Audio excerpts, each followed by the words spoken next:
اعوذ باللہ من الشیطان الرجیم بسم اللہ الرحمن الرحیم الحمد للہ رب العالمین وسلام علی عبادہ الذین اصطفیٰ درود بر محمد وآل محمد۔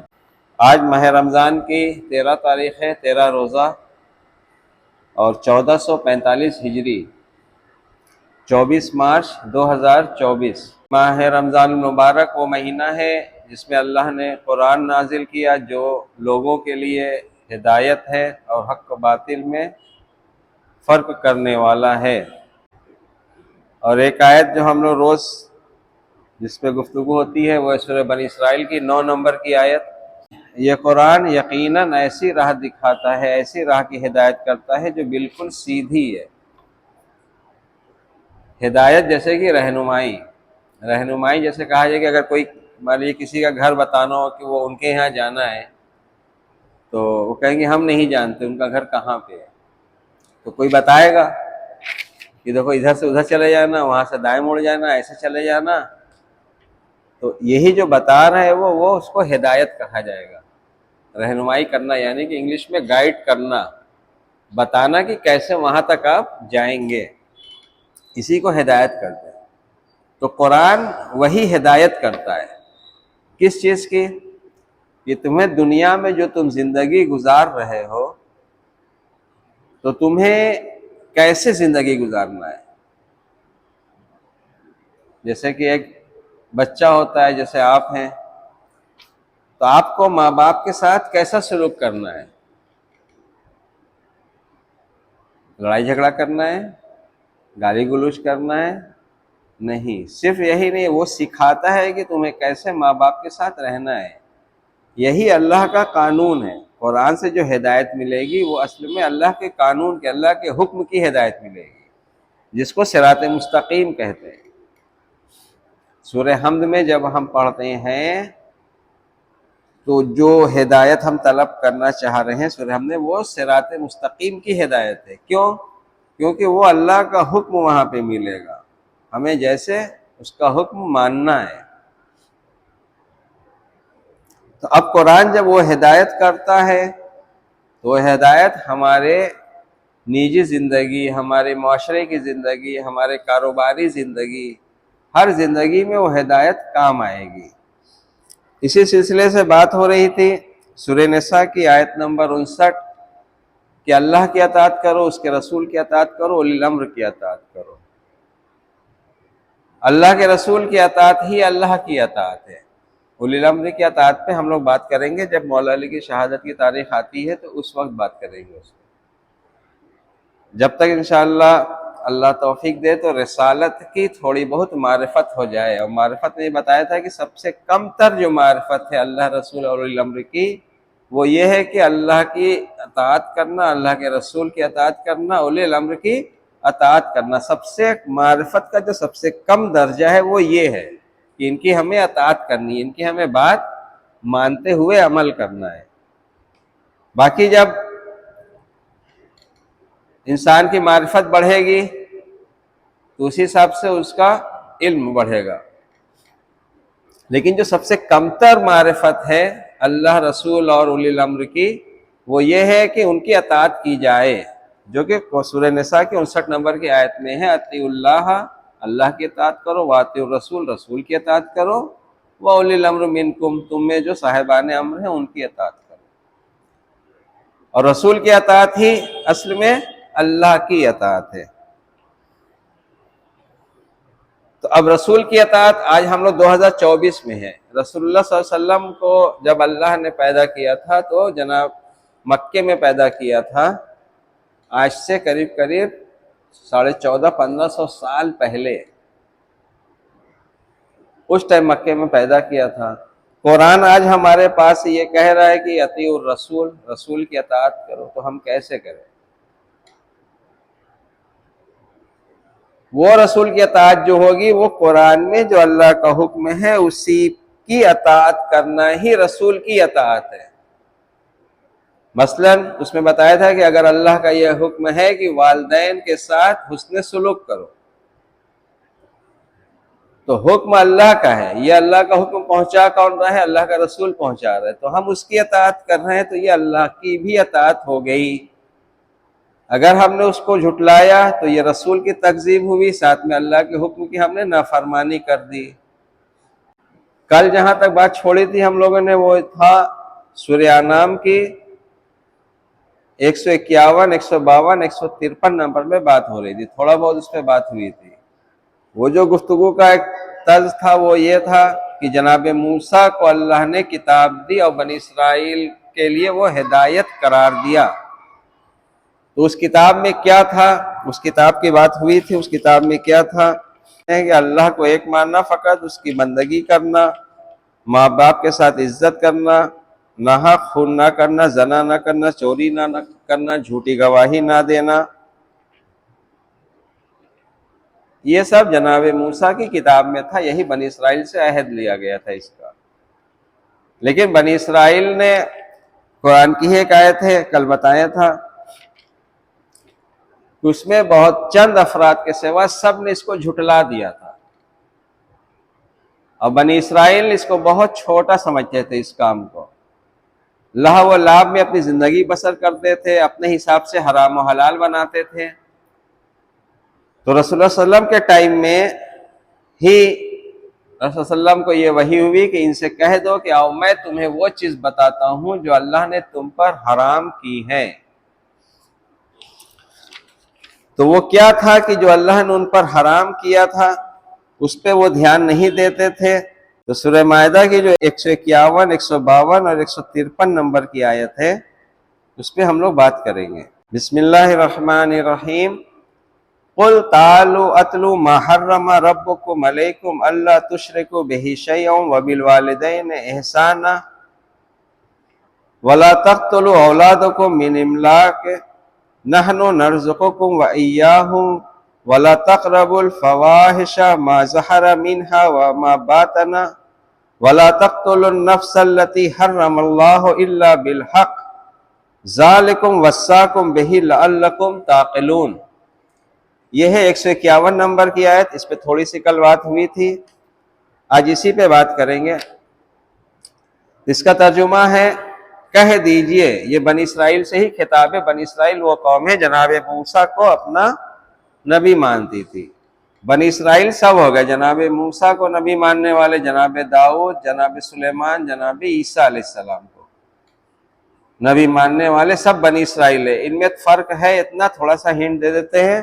جناب موسیٰ کے بعد جو انبیاء کا سلسلہ چلا اس میں بنی اسرائیل میں یہودی اور عیسائی میں انبیاء کے سلسلے میں فرق ہے، وہ ان کو انبیاء مانتے ہیں تو وہ ان کو انبیاء نہیں مانتے، اس طرح سے ان کے یہاں تفرقہ ہے، لیکن یہ سب ہے بنی اسرائیل میں۔ تو انہی سے خطاب ہو رہا ہے، اللہ تعالیٰ رسول صلی اللہ علیہ وسلم کو حکم دے رہا ہے کہ ان سے کہہ دو۔ تو اب سوچنے کی بات ہے یہ، جب بنی اسرائیل کو یہ خطاب ہو رہا ہے کہ ان سے کہہ دو کہ میں تمہیں وہ چیز بتا رہا ہوں جو اللہ نے تم لوگوں پر حرام کی ہے،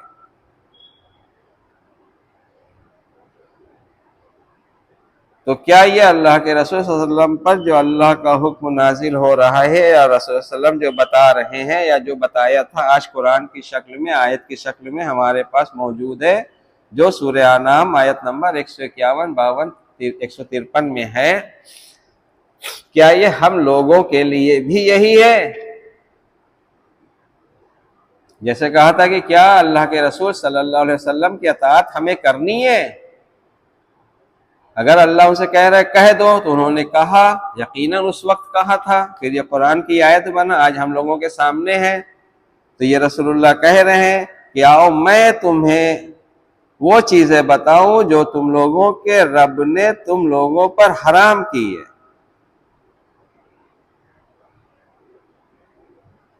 وہ کیا ہے؟ تم لوگ کسی شے کو اس کا شریک نہ بناؤ، کسی بھی شے کو اللہ کا شریک نہ بناؤ۔ شریک کے لیے ہم نے بتایا تھا، شریک کسی بھی طرح سے ہو سکتا ہے، اس کے ذات میں شریک، اس کی صفات میں شریک، اس کے حکم میں شریک۔ تو شرک سے بچنے کا ایک فارمولہ جو قرآن نے بتایا ہے وہ یہ ہے کہ خبردار شیطان کی، ابلیس کی پیروی نہ کرنا، خبردار شیطان کی بندگی نہ کرنا۔ ابلیس کی پیروی، شیطان کی بندگی کیا تھی؟ وہ یہی تھی کہ وہ اللہ کو رب مانتا تھا، اللہ کو خالق مانتا تھا، اللہ کو رازق مانتا تھا، اللہ کو رب العالمین مانتا تھا، لیکن اللہ کے حکم کی نافرمانی اس نے کی تھی۔ اللہ کے حکم کی دو طرح سے نافرمانی کی۔ ایک نافرمانی اس نے کی جب اللہ نے حکم دیا تو اس کو نہیں مانا، پھر دوسرا تھا کہ اگر وہ توبہ کر لیتا، اپنے گناہوں کی استغفار کر لیتا تو اللہ اس کو معاف کر دیتا۔ اس نے اس کو قبول ہی نہیں کیا کہ اس نے گناہ کیا ہے، اس نے غلط کیا ہے، تو یہیں سے وہ ہوا ابا استکبرا، اس نے دلیل دی کہ میں نے غلط نہیں، میں گناہ مطلب میں توبہ نہیں کروں گا، میں نے غلطی نہیں کی۔ تو تکبر کیا ہوتا ہے؟ تکبر انسان کو اپنی گناہ کو تسلیم قبول نہ کرنے کا حکم دیتا ہے ابلیس، اور یہی ابلیس کی پیروی ہے کہ پہلے اللہ کا حکم جیسے ہے اس کے حساب سے عمل نہ کرو، پھر جب عمل کر لو تو پھر تم اس کی توبہ نہ کرو، اس کا عذر یہ دو کہ یہی صحیح تھا، ایسے صحیح تھا۔ بزنس مثال کے طور پر کہ اگر ہم جھوٹ نہیں بولیں گے تو بزنس ہم آج کر ہی نہیں سکتے ہیں، یہ عذر ہے۔ اگر ہم کسی کا پیسہ نہیں ماریں گے تو ہم آج پیسہ نہیں کما سکتے ہیں، یہ ابلیس والا عذر ہے۔ آج جو بھی پیسہ کماتا ہے، رئیس ہوتا ہے، وہ جب تک کسی کا دولت نہیں ہتھیاتا ہے یا ہڑپتا ہے یا اس کے ساتھ بے ایمانی کرتا ہے تب تک کوئی بڑا آدمی نہیں بنتا ہے، مثلا رئیس نہیں بنتا۔ یہ معاشرے کا ایک عام فنڈا ہو گیا ہے۔ تو یہاں دو چیز ہوئی، ایک اللہ کا حکم جو ہے کہ کسی کو نقصان نہ پہنچاؤ، پہلے اس کی تکذیب ہوئی، اس میں ابلیس کی اطاعت ہوئی۔ دوسرے بات یہ کرنے کے بعد اس کو گناہ تصور نہ کرنا، گناہ تصور کرو گے تو توبہ کرنا پڑے گا، توبہ یعنی کہ اب اس سے پلٹنا پڑے گا۔ توبہ کا مطلب کہ پلٹنا، جیسے ہم کہیں جا رہے ہیں، ہمیں جانا ہے الہ آباد، ہم بڑے والے پل پہ گئے، داہنے مڑ گئے تو الہ آباد جائیں گے، لیکن غلطی سے ہم بائیں مڑ گئے تو بایاں والا راستہ یہ گنگا رام نگر سے ہوتا ہوا یہ بنگال پہنچ جائے گا۔ بہرحال غلطی ہوئی، ہم نے پہنچ گئے، بائیں مڑ گئے ہم۔ جب ہمیں اندازہ ہوا کہ اب تک الہ آباد آ جانا چاہیے تھا تو ہم نے پوچھا کسی سے الہ آباد کتنا باقی ہے، تو اس نے دیکھا یہ گاڑی کدھر سے آ رہی ہے، پوچھا آپ کدھر سے آ رہے ہیں، بولا ادھر سے آ رہے ہیں۔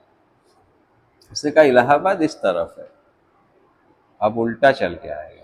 یہ جو اب پلٹے گی گاڑی گھما کے جو الہ آباد کا رخ کریں گے، اسی کو توبہ کہا جائے گا۔ توبہ تسبیح پہ پڑھنے کا نام نہیں ہے کہ ہم کسی کا حق مار رہے ہیں اور تسبیح پہ پڑھ رہے ہیں۔ توبہ اگلا دن ہوا تو پھر ہم نے طے کیا کچھ، اس کو پیسہ کاٹ کے دیا، عہد توڑا، پھر ہم تسبیح پہ توبہ کر رہے ہیں، پھر اگلا دن آیا تو پھر بھائی کا حق مار دیا، پھر توبہ کر رہے ہیں، پھر بھتیجا کا حق مار دیا، اس کو نقصان پہنچا دیا، پھر استغفار توبہ کی تسبیح پڑھ رہے ہیں۔ اس کا نام توبہ نہیں ہے۔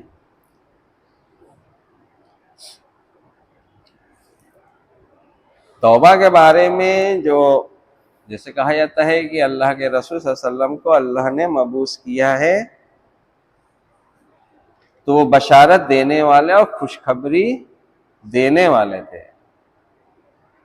قرآن میں آیت ہے رسول صلی اللہ علیہ وسلم کی زبانی، جیسے سورہ ہود کی آیت ہے 3 اور 4 نمبر۔ تو بسم اللہ الرحمن الرحیم، الف لام را، کتاب احکمت آیاتہ ثم فصلت من لدن حکیم خبیر، اللہ تعبدوا الا اللہ اننی لکم منہم نذیر و بشیر۔ یہ رسول اللہ صلی اللہ علیہ وسلم کی زبانی ہے کہ سوائے اللہ کے کسی کی عبادت نہ کرو، میں اس کی طرف سے تم لوگوں کو خوشخبری دینے والا اور ڈرانے والا ہوں۔ اس کے بعد 3 اور 4 نمبر کی آیت ہے۔ 3 نمبر کی جو آیت ہے وہ یہ کہتی ہے کہ اور یہ کہ اپنے رب سے مغفرت طلب کرو، یعنی کہ اپنے گناہ کو اقرار کرو کہ ہم نے گناہ کیا۔ کل جیسے بتایا تھا کہ اگر ہم اس کو گناہ ہی نہیں جانیں گے، مثلاً والدین کے ساتھ حسن سلوک کرنا گناہ ہے کہ نہیں ہے، ابھی ہم سورہ انعام کی اس آیت پہ آئیں گے۔ پہلے یہ بات سمجھ لیتے ہیں کہ اگر ویسا ہے تو ہمیں توبہ استغفار کرنا ہے، ہمیں پلٹنا ہے۔ علم حاصل کرنے کا مطلب یہ نہیں ہے کہ ہم نے جانکاری ہو گئی، علم کا مطلب اس کا تعلق عمل سے ہوتا ہے۔ معاشرے میں جو فساد ہوتا ہے، معاشرے میں فساد کی حیثیت وہی ہے جب جسم کے اندر فساد ہوتا ہے، ایک انسان بیمار ہوتا ہے تو اس بیمار انسان کو گھر والے چھوڑ نہیں دیتے ہیں، یا وہ خود اس کو چھوڑ نہیں دیتا ہے، اس کا وہ علاج کرانا چاہتا ہے کہ اس بیماری کا علاج ہو جائے تو ہم صحت مند ہو جائے۔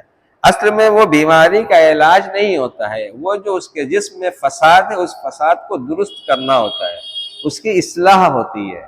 وہ فساد کی جب اصلاح ہو جاتی ہے تو وہ خود بخود صحیح ہو جاتا ہے انسان۔ اسی طرح ایک معاشرہ ہوتا ہے، ایک معاشرے میں جب فساد ہوتا ہے تو وہ کیوں فساد ہوتا ہے، یہ سب بات آگے وضاحت ہوگی۔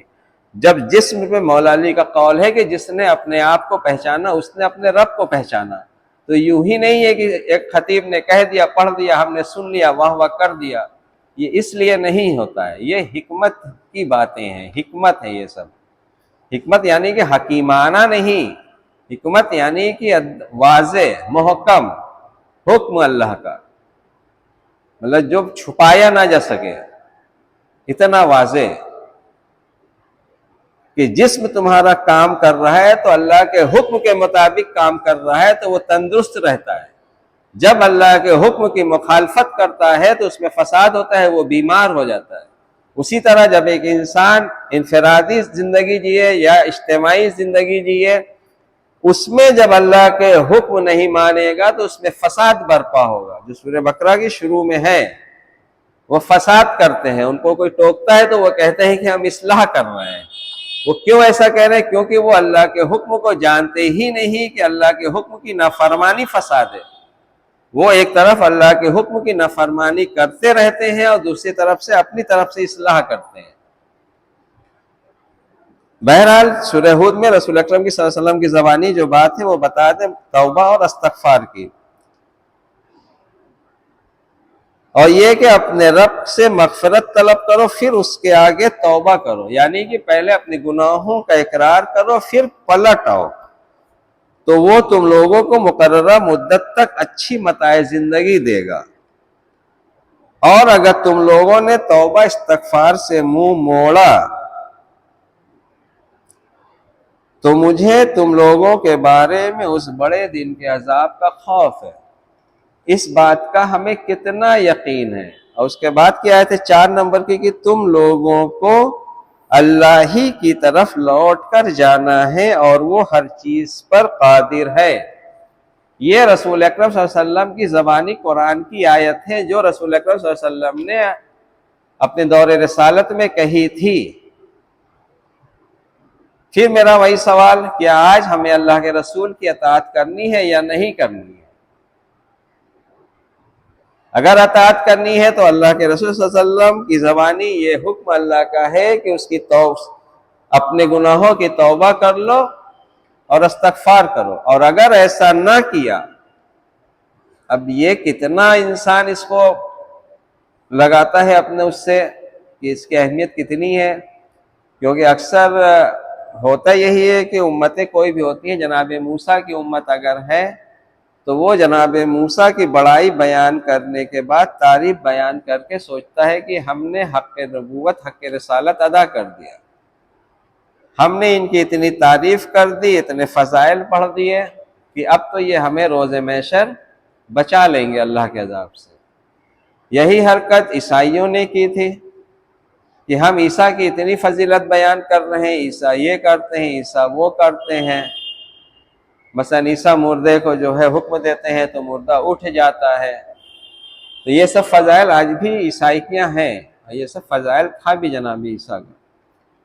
تو ان کے اعتبار سے جب یہ فضائل بیان کریں گے جناب عیسیٰ کے تو جناب عیسیٰ ان سے خوش ہو جائیں گے اور اللہ کے عذاب سے ان کو بچا لیں گے۔ اور یہی سب طرح کا کانسیپٹ ہم لوگوں کے بھی ہے۔ قرآن سے جو آدمی نصیحت لینے کے لیے قرآن میں جو آیتیں ہیں کہ بنی اسرائیل نے جو حرکتیں کی ہیں وہ خبردار تم نہ کرنا، اس کو سمجھنے کے لیے بنی اسرائیل کی جو حرکت قرآن میں نقل ہے آیت کی شکل میں، اس کو جب تک ہم نہیں سمجھیں گے تو وہی چیز ہم بھی دہراتے رہیں گے، ہم بھی ویسے ہی اس پہ اٹل رہیں گے، اپنے سے ہٹیں گے نہیں۔ جب یہود و نصارہ نے رسول اکرم صلی اللہ علیہ وسلم کی بات کو جھٹلا دیا، تو آج قرآن میں جو رسول اللہ علیہ وسلم کی بات کو اللہ نے کوٹ کیا ہے، اللہ کا جو حکم ہے، تو اس کو بھی تو آج جھٹلایا جا رہا ہے۔ مثلا جیسے ایک بات بتایا تھا کہ ہم یہود و نصارہ، یہودی الگ کہہ رہے ہیں، نصارہ الگ کہہ رہے ہیں کہ ہم تو جنت میں جا کے رہیں گے، اگر ہم کوئی گناہ کیے ہیں تو پہلے اللہ ہمارے گناہ کی سزا دے گا، پھر ہمیں جنت میں ڈال دے گا۔ تو قرآن کہہ رہا ہے کہ ان سے پوچھو کہ اللہ نے تم سے کوئی عہد کیا ہے، کوئی ایگریمنٹ کیا ہے؟ یہ تو اللہ پہ جھوٹ باندھنا ہے۔ تو اس سے ہم نے کتنی نصیحت لی؟ ہم نے نصیحت یہی لی کہ جو یہود و نصارہ کہتے تھے وہی ہم کہنے لگے۔ مثلا ہم اہل تشیع، کوئی اہل حدیث، کوئی اہل سنت، کوئی بریلوی، کوئی فلاں، کوئی ڈھکا، تو ہر کوئی یہ کہہ رہا ہے کہ ہم تو جنت میں جا کے رہیں گے، بھلے اللہ پہلے ہمیں ہمارے گناہوں کی سزا دے۔ تو آپ نے کس کی پیروی کی؟ آپ نے تو یہود و نصارہ کی پیروی کی۔ جب قرآن ہدایت کرتا ہے اس راہ کی جو بالکل سیدھی ہے، اور سورہ ہود میں رسول اللہ صلی اللہ علیہ وسلم کا وہ جملہ بھی نہیں دکھ رہا ہے کہ تم لوگ اپنے گناہوں کی توبہ کر لو، استغفار کر لو، تو وہ اللہ تمہیں ایک مدت تک اپنے فضل سے بہرہ مند کرے گا، یعنی کہ تمہیں موقع دے گا کہ تم پھر اب سے اپنی زندگی شروع کرو۔ نہیں، اب لہو و لعب چھوڑ دو، لوگوں کو دھوکہ دینا چھوڑ دو، اپنی ذمہ داری سے منہ موڑنا چھوڑ دو، اور اگر توبہ نہ کی تو میں خود اس بڑے دن کے عذاب سے ڈرتا ہوں۔ تو جب رسول اکرم صلی اللہ علیہ وسلم خود اس بڑے دن کے عذاب سے ڈرتے ہیں ہماری گناہوں کے بارے میں، تو ہم کس کی اطاعت کر رہے ہیں یہاں پہ؟ پھر یہاں پہ ہم ٹھکرائے رسول صلی اللہ علیہ وسلم کی بات کہ نہیں، ہم توبہ استغفار نہیں کریں گے، ہم گناہ کو ترک نہیں کریں گے۔ ہم نے اگر بہن کا ترکے میں حق مارا تھا، بیٹی کو نہیں دیا تھا تو ہم دیں گے نہیں، ہم نے بھائی کو کم دیا تھا تو واپس نہیں دیں گے، ہم نے کسی سے طے کیا تھا، اس کو دھوکہ دیا تھا تو ہم اس سے معافی نہیں مانگیں گے، ہم نے پڑوسی کا حق نہیں دیا تھا تو ہم اس سے معافی نہیں مانگیں گے، ہم توبہ نہیں کریں گے، لیکن آپ ہماری روز محشر شفاعت کروا دیجیے گا۔ تو یہ کیسا عجیب سا جملہ لگ رہا ہے کہ رسول کہہ رہا ہے، نبی کہہ رہا ہے، قرآن کی آیت ہے سورہ ہود کی کہ تم لوگ اپنے گناہوں کی توبہ کر لو، اور ہم کہہ رہے ہیں کہ ہم توبہ نہیں کریں گے، تو ویسے ہی کرتے رہیں گے، لیکن آپ ہماری روز محشر مغفرت کر دیجیے گا۔ ہم نعت پڑھ رہے ہیں، قصیدہ پڑھ رہے ہیں، یہ کیا ہے قرآن کی روشنی میں؟ یہی رسولوں کی تکذیب ہے۔ تکذیب یعنی کہ جھٹلانا، کہ وہ جو کہہ رہے ہیں ہم وہ نہیں کریں گے، ہم اپنے من سے کریں گے۔ اور سورہ نساء کی آیت یہ بتایا تھا کہ اللہ کے رسول کی اطاعت ہی اللہ کی اطاعت ہے، اور وہی اللہ کی عبادت کہلاتی ہے۔ تو اب اگر توبہ کا وہ نہیں آ رہا ہے من میں، تو اس پہ غور کرنا چاہیے کہ آیا ہم اللہ کے رسول کی اطاعت کر رہے ہیں یا نہیں کر رہے ہیں، کیونکہ جزا و سزا اس کا جو کانسیپٹ ہے یہ اطاعت اور نافرمانی کی بنیاد پہ ہے۔ قرآن میں جب دیکھیں گے، میری تو کوئی حیثیت نہیں ہے، تو ہم تو ابھی سیکھ ہی رہے ہیں قرآن، اچھے اچھے عالم ہیں، ہم بھی سیکھ کے کیا بیان کر رہے ہیں، جو انہوں نے بیان کیا اسی کو ہم بس اس کو یہاں سے ادھر لے کے چلے آ رہے ہیں، ایک گدھے کی طرح۔ گدھے کی پیٹھ پر جیسے کچھ رکھ دو تو وہ پہنچا دے گا، بس ہم گدھے کی طرح وہاں سے لا کے یہاں پہنچا دے رہے ہیں۔ باقی جو عالم ہیں، جو معاشرے میں مجلس پڑھتے ہیں، وہ ہم سے بہتر جانتے ہیں، وہ اس کو اور اچھے سے سمجھا سکتے ہیں، اگر کوئی پوچھے تو پوچھے گا انشاءاللہ کہ آیا اللہ کے رسول کی اطاعت ہمیں کرنی ہے یا تکذیب کرنی ہے۔ مثلا سورہ ہود کی یہ آیت جو بتایا 1 نمبر سے لے کے 4 نمبر کی، تو اس میں اللہ کے رسول صلی اللہ علیہ وسلم یہ بتا رہے ہیں کہ تم لوگ اپنے گناہوں کی توبہ کر لو، اگر توبہ نہیں کی تو میں اس بڑے دن کے عذاب سے ڈرتا ہوں تم لوگوں کے بارے میں۔ بڑے دن کا عذاب یعنی کہ روز محشر، جب وہاں کسی کی کوئی بات نہیں سنی جائے گی، سب لوگ سمجھ جائے گا کہ ہاں ہم نے غلطی کیا تھا، یہ ہمارے ساتھ ہونا ہے۔ قرآن کی آیت ہے، موقع ملا کے تو بتائیں گے کہ فرشتہ لا کے دے دے گا نام اعمال، گلے میں ڈال دے گا کہ لو اپنا اٹھا کے خود پڑھ لو، اور جدھر جانے والے ہو چلے جاؤ. مطلب وہ اپنا خود حساب لگا کے سمجھ جائے گا کہ ہم جہنمی ہیں، وہ چلا جائے. اس طرح کا سسٹم ہے وہاں کا. تو یہ غیب پہ ایمان لانا ہے، تو اس پہ ایمان ہے. یہ خبر سب رسول اکرم صلی اللہ علیہ وسلم نے دی ہے. کیا یہ جھوٹی خبر ہے؟ موت کا فرشتہ پیٹتا ہوا، گھسیٹتا ہوا اور پیٹتا ہوا لے کے جائے گا جہنم میں. آپ پوچھے گا کیا رسول بینات لے کے نہیں گیا تھا؟ تو ہم کیا کہیں گے؟ آج قرآن کی آیت پڑھی، سورہ ہود پڑھا ہم نے کہ اللہ کے رسول کی زبانی ہے کہ تم لوگ اپنے گناہوں کی توبہ کر لو، اور اگر توبہ نہیں کی تو میں اس بڑے دن کے عذاب سے ڈرتا ہوں. تو جب اللہ کا رسول خود ڈر رہا ہے تو ہمیں توبہ کرنی ہے، اس کی بات ماننی، اس کی اطاعت کرنی ہے یا نہیں کرنی ہے؟ اب توبہ کہاں کہاں کرنی ہے، گناہ کیا ہے جس کو ہم نہیں سمجھتے تھے. چلیے اس پہ آتے ہیں، سورہ انعام پہ آتے ہیں.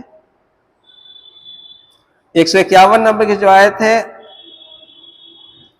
اب اس کو دیکھیے دھیان سے سنیے کہ تم لوگ کسی شے کو اس کا شریک نہ بناؤ اللہ کا، اور والدین پر احسان کرو. اگر والدین پر احسان نہیں کر رہے ہیں ابھی تک تو توبہ کرنا ہے کہ نہیں کرنا ہے؟ کیونکہ یہ حرام ہے. یہاں پہ لکھا ہے کہ آؤ میں تمہیں وہ چیزیں بتاؤں جو تم لوگوں کے رب نے تم لوگوں پر حرام کی ہے. اللہ کے حکم کو نہ ماننا حرام ہے. اللہ کا پہلا حکم کیا ہے؟ والدین کے ساتھ حسن سلوک کرو. اگر ہم نہیں کر رہے ہیں، کوئی کوتاہی ہوئی ہے، تو ہمیں رسول اللہ کی وہ بات ماننی ہے کہ نہیں کہ توبہ کر لو، توبہ کرنا ہوگا. اس کے بعد ہے مفلسی کے خوف سے اپنی اولاد کو قتل نہ کرو. رسول اللہ صلی اللہ علیہ وسلم کے ٹائم میں لڑکی پیدا ہوتی تھی تو اس کو قتل کر دیتے تھے. یہاں ہے کہ اپنی اولاد کو قتل نہ کرو. تو آج ایبارشن کے نام پہ قتل ہوتا ہے کہ ہر نمبر 2 بچوں سے زیادہ کہ ہم پرورش ہی نہیں کر پائیں گے تو ہم کہاں سے اس کو پالیں گے. تو وہی ہے کہ یہ حرام ہے، کیونکہ اللہ یہ کہہ رہا ہے اسی کے بعد ہے کہ ہم تمہیں بھی رزق دیتے ہیں اور اس جو آئے گا اس کو بھی رزق ہم ہی دیں گے. اور ہم سمجھ رہے ہیں کہ یہ ہم کما کے کھا رہے ہیں اور کھلا رہے ہیں. تو یہ حرام ہے. تو اس کی توبہ کرنی ہے یا نہیں کرنی؟ اگر توبہ کریں گے تو رسول صلی اللہ علیہ وسلم کی اطاعت کریں گے. اور یہاں بھی حکم ہے اللہ کا، اللہ کے رسول پہنچا رہے ہیں. اعلانیہ اور پوشیدہ بے حیائی کے قریب نہ جاؤ. کوئی اعلانیہ بے حیائی کرتا ہے، کوئی پوشیدہ بے حیائی کرتا ہے، یہ حرام ہے. اور جس جان کے قتل کو اللہ نے حرام کیا ہے اسے قتل نہ کرو. بے وجہ کسی کا قتل حرام ہے. یہ وہ باتیں ہیں جن کی وہ تم لوگوں کو نصیحت کرتا ہے، یعنی کہ اللہ نصیحت کرتا ہے. یہ بھی اللہ کا حکم رسول اللہ صلی اللہ علیہ وسلم نے ہی پہنچایا ہے تاکہ تم عقل سے کام لو. لعلکم تعقلون، یعنی کہ اس پہ عمل کرنا ہی عقل کا استعمال ہے. اگر اس سے دوری کی، اگر اس طرح سے کر رہے ہیں تو گناہ کی توبہ کرے. توبہ کر کے، توبہ یعنی کہ پلٹنا. ہم جا رہے تھے اس طرف، اب ہمیں جانا تھا ادھر تو ہم پلٹ کے جائیں گے نا. یہ جو پلٹے اسی کو توبہ کہا جاتا ہے. توبہ یہ نہیں ہوتا ہے کہ ہم غلط کی طرف جا رہے ہیں اور ہاتھ میں تسبیح لیے ہیں توبہ توبہ توبہ توبہ. یہ بے وقوف کہا جائے گا انسان کو. بے وقوف کہا ہی سے جاتا ہے کہ جہاں ٹھہرنا ہے وہاں ٹھہر نہیں رہا ہے. وقوف بے وقوف، وقوف ٹھہرنا، بے وقوف نہیں ٹھہرنے والا. تو جب پتہ چل گیا کہ یہ غلط راستہ ہے تو وہاں ٹھہر جاؤ، ٹھہر کے وہیں سے مڑ جاؤ. یہ انسان عقل مند کہلائے گا. غلطی کا احساس جہاں بھی ہو وہیں سے انسان کو پلٹ جانا چاہیے. یہ 151 نمبر کی آیت ہوئی. سورہ انعام کی جو 152 نمبر کی آیت ہے اس میں ہے اور یتیم کے مال کے نزدیک نہ جاؤ. اور جب وہ یتیم رشد کو پہنچ جائے، یعنی کہ اس کے اندر مطلب چھوٹا ہے یتیم، تو اس کا مال مان لیجیے کہ اس کا باپ مر گیا ہے، اب اس کا ترکہ میں جو حصہ تھا اس کے چاچا کے پاس ہے، تو مال تو اس یتیم کا ہے، چاچا تو کھا نہیں سکتا. اگر اس کے پاس ہے تو اپنے پاس سے اس کی پرورش کرے، اس کے اوپر احسان کرے یتیم پر. اگر نہیں ہے تو اسی کے مال میں سے اس کی پرورش کرے. خود بھی نہیں کھا سکتا ہے تو اتنا کھا لے جتنا ضرورت ہے اس کو یتیم کے مال میں سے. لیکن جب وہ ایک رشد کو پہنچ جائے، رشد مطلب سوجھ بوجھ اس کے اندر آ جائے. جیسے قرآن کی جو ہدایت ہے، قرآن کی ایک ہدایت یہ بھی ہے کہ یہ رشد کی ہدایت کرتا ہے، یعنی کہ ایک انسان کے اندر سوجھ بوجھ پیدا کرتا ہے. سوجھ بوجھ کیا مطلب؟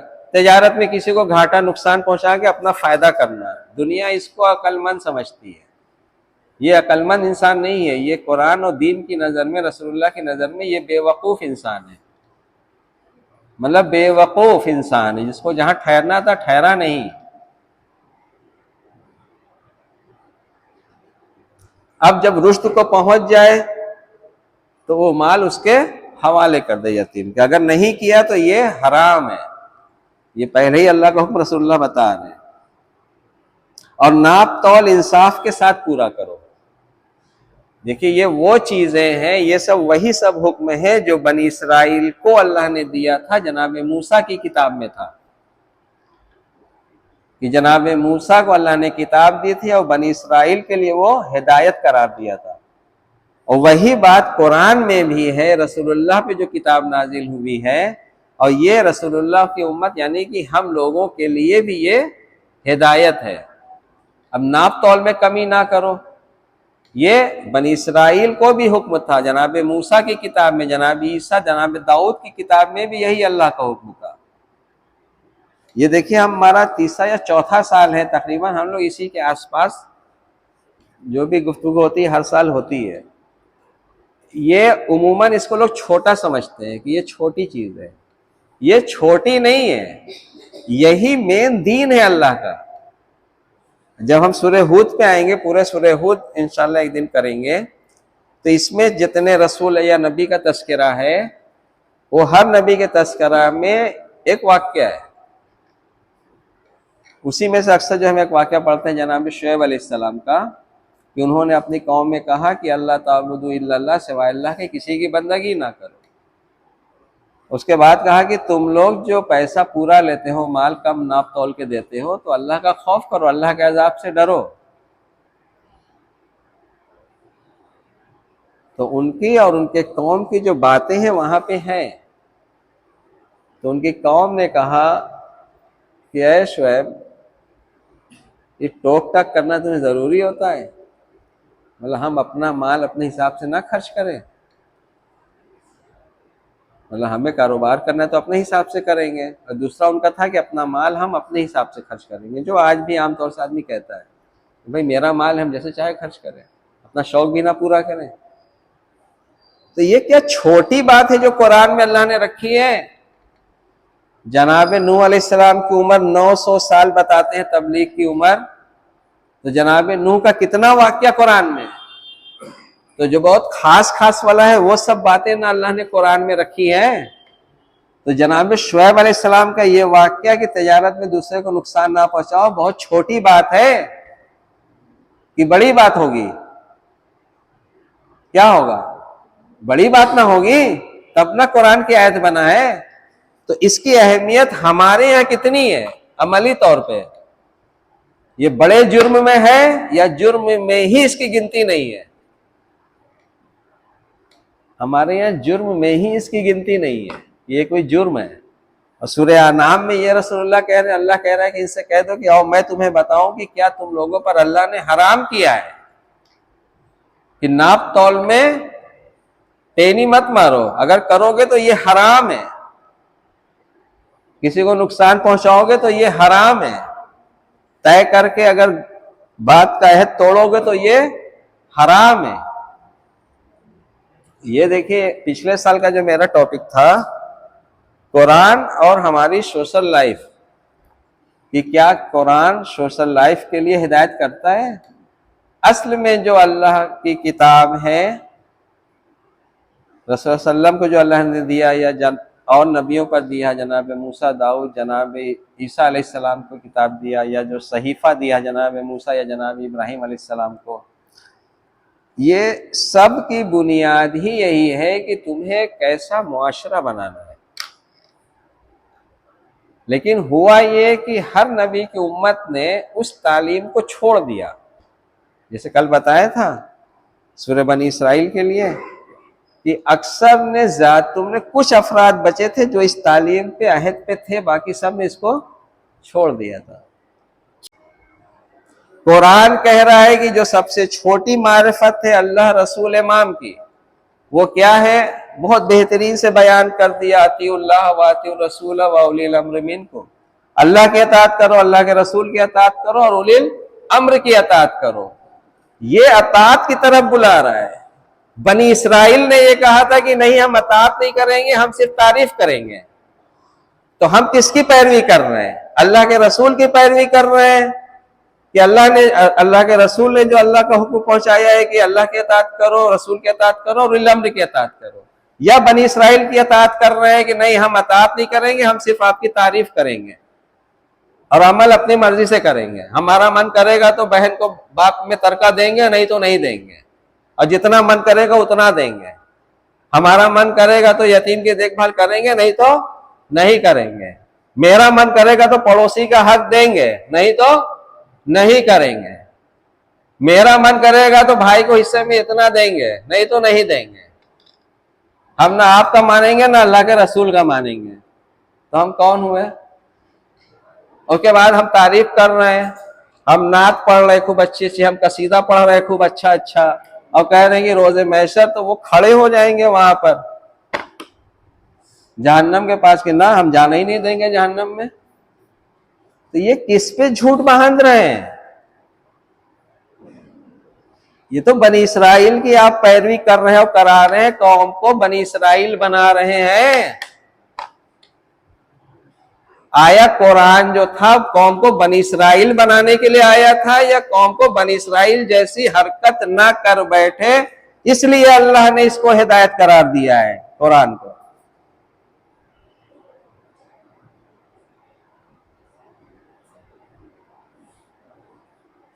تو اب یہ حرام لگ رہا ہے یہ سب چیز کہ یہ حرام ہے؟ ناپ تول انصاف کے ساتھ کرو، بات کرو تو عدل کے ساتھ کرو۔ یہ کون سی حرام بات ہو گئی کہ ہم عدالت والی بات کریں؟ اپنے بھائی کا ہم پکش نہ لیں؟ محلے والے سے بات ہو رہی ہے تو اپنے بھائی کا پکش لیں گے کہ ہم عدالت کی بات کریں گے؟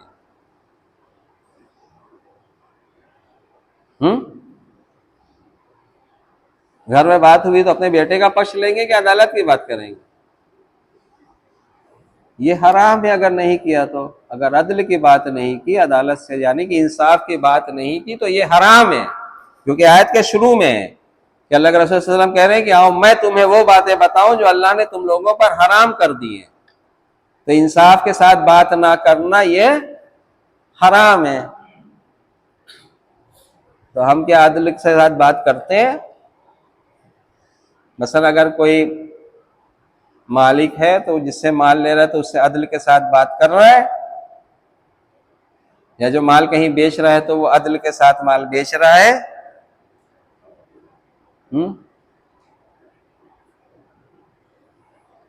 تو یہ تو حرام ہے۔